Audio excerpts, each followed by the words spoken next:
Aroma therapy क्या है और इसके लिए क्या उपयोग किया जाता है?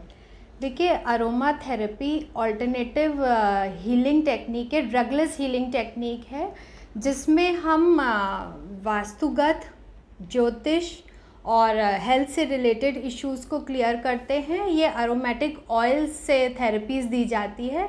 या तो हम ऑयल का सेल्फ एप्लीकेशन कराते हैं, या फिर डिस्पेंसर फॉर्म में देते हैं, या उसकी कैंडल्स जलवाते हैं, या दीपक के रूप में जलवा के प्रॉब्लम्स का सल्यूशन निकालते हैं। अरोमा थेरेपी से किन बीमारियों में उपचार में मदद मिलती है? देखिए, बेसिकली बीमारियां दो तरह की होती है, मानसिक बीमारी और शारीरिक बीमारी। तो अरोमा थेरेपी जो टेक्निक्स हैं, इसमें हम मानसिक बीमारी को भी कवर करते हैं और शारीरिक बीमारी को भी करते हैं। और आजकल जो समस्या हो रही है, basically they are more of मानसिक। जो भी मानसिक समस्या होती है वो अल्टीमेटली शारीरिक समस्या का रूप ले लेती है। तो इस तरह हम पहले मानसिकता पे जोर देते हैं, फिर शारीरिक में जाते हैं। मैम, बात अरोमा थेरेपी की चल रही है, तो इसकी शुरुआत कैसे और कब हुई? एग्जैक्टली तो नहीं बताया जा सकता है, लेकिन जो प्रिमिटिव टाइम की बात है, जब नोमैड्स हुआ करते थे, तो उन्होंने और शिकारी हुआ करते थे, तो वो अपने शिकार पे जाते थे और थोड़े टाइम बाद उन्होंने सुगंधित फूलों को इकट्ठा करना शुरू कर दिया और पेड़ पौधों को इकट्ठा करना शुरू कर दिया, और जहाँ पे भी रहते थे वहाँ पे लगाना शुरू कर दिया। फिर जो वन कन्याएं होती थी, वो सुंदर सुंदर पुष्प इकट्ठा करके लाती थी, देव पूजा में यूज़ करती थी। लेकिन जो हमारे देश की बात है, हमारे इंडिया की बात है, तो यहाँ पे इसका क्रेडिट नूरजहाँ को जाता है, जो कि बहुत ही ब्यूटी कॉन्शियस हुआ करती थी। और आज भी हमारे कई किलों में टब देखे गए हैं, जहाँ पे वो रानियाँ जो होती थी, वो टब में पानी फिल कर आके उसमें पंखुड़ियाँ डलवाती थी। और स्पेशली नूरजहाँ नहाने से पहले फूलों की पंखुड़ियों को डलवाती थी। एक बार की बात है, जब उन्होंने गुलाब की पंखुड़ी डलवाई और वो ज़्यादा समय तक भीगती रह गई, तो उन्होंने देखा कि उसके जो सतह पर, टब के सतह पर कुछ ऑयली सा सब्सटेंस निकला। तो जब उन्होंने उंगली से निकाल के देखा और स्मेल किया, तो उनको बहुत अच्छी खुशबू लगी। तब उन्होंने इसको इत्र का नाम दिया, और फिर उसके बाद उन्होंने तरह तरह के फूलों के साथ एक्सपेरिमेंट्स करना शुरू कर दिए। और इस तरह इत्रों को भी नगों की तरह शाही गिफ्टों के रूप में एक्सेप्ट किया गया। तो हम कह सकते हैं कि अरोमा थेरेपी इस तरह लागू हुई। क्या ये शारीरिक और भावनात्मक दोनों स्वास्थ्य दोनों को बांटता है? बिल्कुल। भावना, कोई भी बीमारी होती है मन से शुरू होती है, और कोई भी शारीरिक बीमारी भी आप लेते हैं तो दोनों की ही हीलिंग अरोमा थेरेपी से होती है। और संग संग बीमारियों को के साथ साथ हम घर के वास्तु की भी हीलिंग करते हैं। देखिए, कोई भी एक्सपर्ट को आप बुलाते हैं अपने घर में के निरीक्षण के लिए, तो वो आपके शिल्प में जो भी दोष होता है उसको रेक्टिफाई कर देता है। लेकिन व्हाट अबाउट द एनर्जी? अगर किसी जगह की एनर्जी पॉजिटिव नहीं है, वहाँ पे वास्तु एनर्जी में डिस्टर्बेंस है, तो उस केस में हम अरोमा थेरेपी का यूज़ लेते हैं। फॉर एग्जांपल, जैसे किसी भी फैमिली में कैश इनफ्लो में ब्लॉकेज आ रही है, यानी कि उनके आय में कुछ समस्या हो रही है, तो हम घर के नॉर्थ ईस्ट में कुछ ऐसे ऐसे अरोमा ऑयल्स का दीपक जलाते हैं, या फिर कैंडल्स के फॉर्म में लगवाते हैं, या फिर डिस्पेंसर के फॉर्म में रखवाते हैं, जिससे कि कैश में आ रहे ब्लॉकेजेस, जो एनर्जी ब्लॉक कर रही है, उन ब्लॉकेजेस को वो धीरे धीरे ओपन कर लेता है। तो इस तरह से हम समस्याओं का जड़ से इलाज करते हैं। क्या अरोमा थेरेपी के दुष्परिणाम हैं कुछ? देखिए, किसी भी चीज़ की अधिकता, कमी या फिर रॉन्ग वे में करने से प्रॉब्लम्स आती हैं। जैसे कोई एक व्यक्ति है जिसमें अग्नि तत्व की अधिकता है, और वो ज़्यादा क्वांटिटी में जुनिपर ऑयल का अरोमा थेरेपी ले लेता है, तो उसमें अग्नि तत्व की जागृति हो जाएगी, वो और क्रोध शो करेगा, और ये क्रोध उसके हिंसक रूप ले सकती है।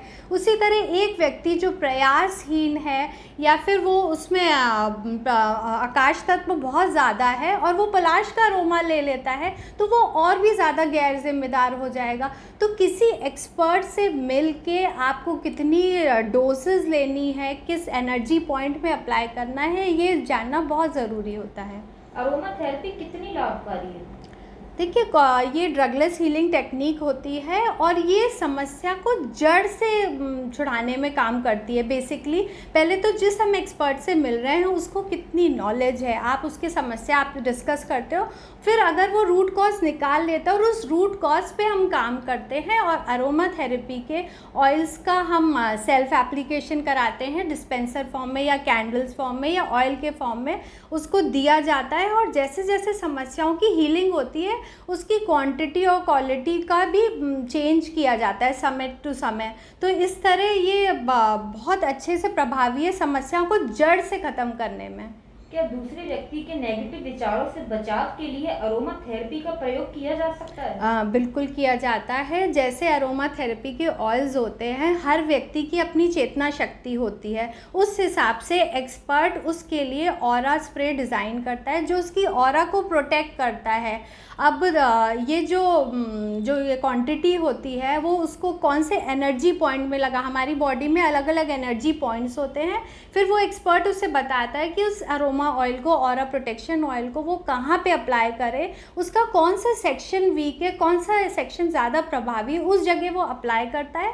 इससे उसकी ऑरा प्रोटेक्ट होती है और वो नेगेटिव एनवायरनमेंट में जाता है तो उसको कोई भी हानि नहीं होती है। अगर किसी व्यक्ति का ऑरा मजबूत हो चुका है तो क्या वह इसका प्रयोग बंद कर सकता है या फिर उसे समय समय पर इसे प्रयोग करने की सलाह दी जाती है? देखिए, जब किसी भी व्यक्ति का ऑरा मजबूत हो जाता है तो उसको हम एकदम से बंद नहीं कराते, धीरे धीरे उसकी डोज कम कराई जाती है। जैसे कि आप मेडिकल क्षेत्र में भी ले लो, कोई व्यक्ति बीमार है तो एकदम से उसकी बीमारी की दवाई नहीं बंद करें, स्लो मोशन में उसकी एमजी कम करी जाती है। इसी तरह अरोमा ऑयल की इंटेंसिटी, कॉम्बिनेशंस चेंज कर दिए जाते हैं और धीरे धीरे उसको शांत कर दिया जाता है। लेकिन आज के माहौल में जब एनवायरनमेंट में इतना सारा वेस्ट है, सामने वाला व्यक्ति आपसे बहुत कॉम्पिटिटिव है और खान पान में भी शुद्धि नहीं है, तो ऐसे केस में ऑरा स्प्रे को एकदम से छोड़ने की मैं सुझाव नहीं दूंगी। एक्सपर्ट के सलाह से आप धीरे धीरे आप उस ऑरा स्प्रे को ख़त्म कर सकते हैं। डे टू डे क्या इन समस्याओं का कैसे समाधान हो सकता है? देखिए, समस्याओं का कोई अंत नहीं है। जैसे फॉर एग्ज़ाम्पल आपके घर में कोई बहुत अच्छा ओकेज़न है और बहुत सारे गेस्ट आने वाले हैं और हर व्यक्ति की अपनी एनर्जी होती है, अपनी नज़र होती है, तो ऐसे केस में हम अरोमा थेरेपी का यूज़ ले सकते हैं। जब हम एक कोई पार्टी ऑर्गेनाइज़ कर रहे हैं और कितने हम एफ़र्ट्स लगाते हैं तो उस केस में हम अपने एनवायरनमेंट को प्योर करने के लिए, एनवायरनमेंट की प्रोटेक्शन के लिए अरोमा प्रोटेक्शन ऑयल्स रखते हैं, उस जगह स्प्रे करते हैं, जिससे कि कोई भी व्यक्ति जो नेगेटिव हमारे एरिया में एंटर कर रहा है उसकी नेगेटिविटी वहीं की वहीं पॉजिटिव एनर्जी में कन्वर्ट हो जाए और जो हमारा इवेंट्स है वो अच्छे से सक्सेसफुल रहे। फिर अदर केसेस होते हैं, जैसे हम ऑफिस का आप देखो एग्जांपल, ऑफिसेज़ होते हैं उसमें हर तरह के लोग होते हैं, कुछ बहुत मेहनती होते हैं, कुछ एफर्टलेस होते हैं, और जो एफर्टलेस होते हैं वो मेहनती व्यक्ति को हमेशा दबाते हैं, कहते हैं कि भाई नौकरी है, हमें क्यों हम इतनी मेहनत दें। तो ऐसे केस में जो एम्प्लॉयज़ में डिसहार्मनी क्रिएट हो जाती है, तो उनमें हार्मनी क्रिएट करने के लिए हम अरोमा थेरेपी का यूज़ ले सकते हैं।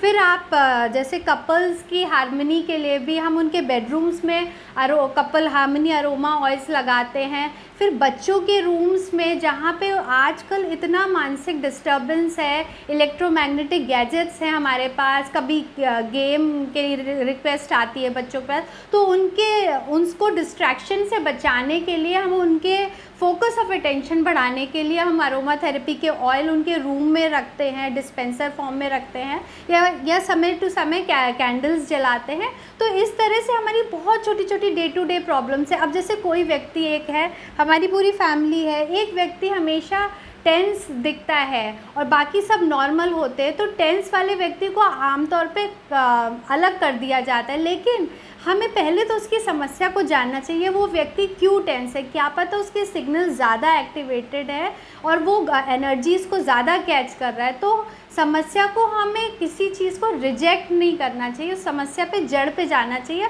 और उस व्यक्ति का ट्रीटमेंट व्यक्तिगत रूप में अरोमा थेरेपी के थ्रू आप करवा सकते हैं।